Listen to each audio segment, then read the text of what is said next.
most difficult syllables is the syllables of the voice of God. And God, his voice will be scarce until you come to a point where you don't trivialize it. Spirits will only speak to you when they are sure you will obey. You will come to a point where you say, we will not move unless you go with us.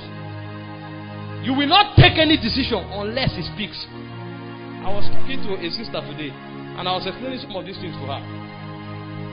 Lord, what should I do? Should I take this admission? And then you sleep. And then the day is remaining 3 days, and God didn't speak. You say, oh boy, well, let's be going. When God speaks, we will do. After all, Eliezer of Damascus, while he was in the way, the Lord led him. I used to use that scripture to thrill my friends. You know, sometimes we joke and then we play around scripture. I told my friend, well, I'm trusting God to speak on this matter. But while we are waiting for God to speak, while we were in the way, the Lord led us. And then you say, I have the mind of Christ. You will never hear the voice of God. You will stand there until he speaks. And when he knows that you are an honorable man, then he begins to speak to you. Lord, I will not go. You will stay there, even if it looks as if you don't take the next step, things will be wrong. But you will not move. You are making a statement that the voice of God is your absolute authority. At that point, heaven will be jealous. Kenneth Hagin said it's better to be late than to move too quick and mess up the whole thing. I will not move unless God speaks. Many of us have drifted to our senses. We use our senses and we keep navigating until we come to a junction. You know, when you are in a junction, your senses can't work anymore.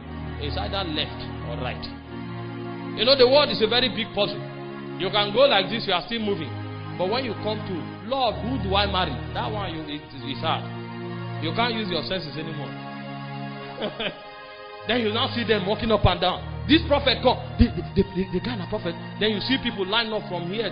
You see line that people wait for 4 hours to see one prophet, hoping that he will tell them something. And then when they come, the prophet will advise them and say, sow your seed, sow your seed.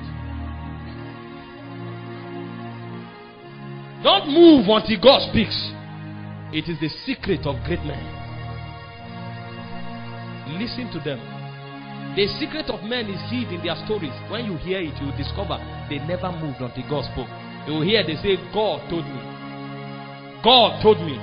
God told me. We are a generation of quick people, so they function by assumption. It's not superior argument that win in spiritual matters. In spiritual matters, it's the voice of God that is your security. And if you have not yet developed the art of waiting on God, his voice will be scarce. Most of us here have not heard the voice of God for a long time. From whence we got our admission, the course we are reading, we are graduating now, it's just assumption because we are on a fast lane. Nobody can wait anymore. In the days of old, a man could go to the mountain and wait for 40 days for God to speak. And if God doesn't speak, he won't come down. What's the point coming down? If you come down, you will live by your senses and it will take you nowhere. They waited on God.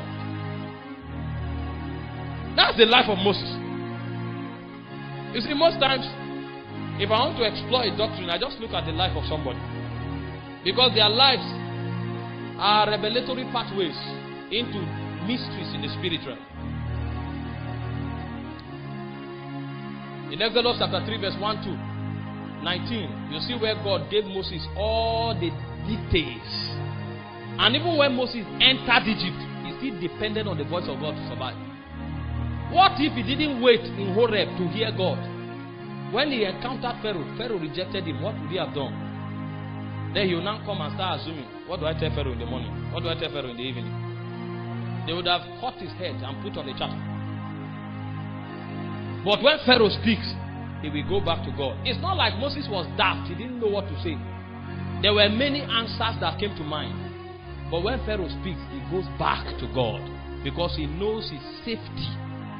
His possibilities were all locked up in the voice of God. Everything about your destiny is locked up in the voice of God. Everything. The contradiction of 10 years can be unraveled by one sentence from God. What to do, where to go, What to do unless God doesn't speak. If He speaks, everything changes. We pursue men too much. That's why our life is a function of many dislocations. The voice of God is scarce in our generation. We know so much doctrine. We know a lot of things about God. But there are few who know God because only few hear Him. When God speaks, His reality is communicated. The Bible said in Ezekiel chapter 2 verse 1, it says, as He spake to me, the Spirit entered. The guy did not just know what to do. The capacity to do was also communicated. These are possibilities in the voice of God. When you see a high flyer in the kingdom, it's a man that can access the voice of God. If you see a man who knows the voice of God, is invincible. You can't hurt him. You can't trap him. It's like the wind. The voice of God. The fathers of old knew this. It's the technology in the spirit for safety. It's a technology in the spirit for empowerment. It's a technology in the spirit for survival. If your life is full of contradiction, don't go too far. Just shut down for 3 weeks. Go and wait on God. It will change the story for good. But if you can't wait, you may still run for another 2 years. Life is lived once. Never try it on assumption. I'm a scientist. We do a lot of things. We run a lot of things on experiments. You can only afford an experiment when there is a room for second chance. Your second chance is in heaven. And heaven is a place of reward. You can't afford an experiment with your life. The only safety is in the voice of God. The men of old, they had this understanding. That was why they lived their lives the way they did. There were cases in scriptures where people don't give answers. They wait for weeks until God speaks. Nebuchadnezzar came to the wise men. Daniel said there is a God that reveals secrets. He implored the king to give them time. If you need to take time, take time. Don't act as if you know it all. You are not omniscient. But if you cannot apprehend the voice of God, your life is going somewhere to waste. Because safety in life is a function of the voice of God. The voice of God is the compass of navigation. These are basic things, but most times we are not taught their significance. So we are not patient enough to explore them. If you know that your life will amount to nothing unless you hear God, you will stop everything and hear Him. There are many things I've lost waiting on God to speak and He didn't speak.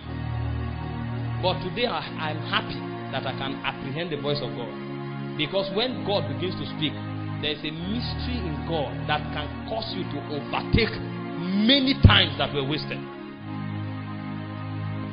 Elijah waited until God spoke. He prayed for long. But when God spoke, the Bible said the hand of God came upon Elijah. And he outran the chariots of Ahab. It doesn't matter who took off before you. Get the voice of God. It will change your life for better. It will cause you to stop the struggle. We struggle so much because we don't take advantage of our resources that are in the spirit. The last thing I want to share with us is what I call responding to summons. You see, when God teaches you the technology of burdens,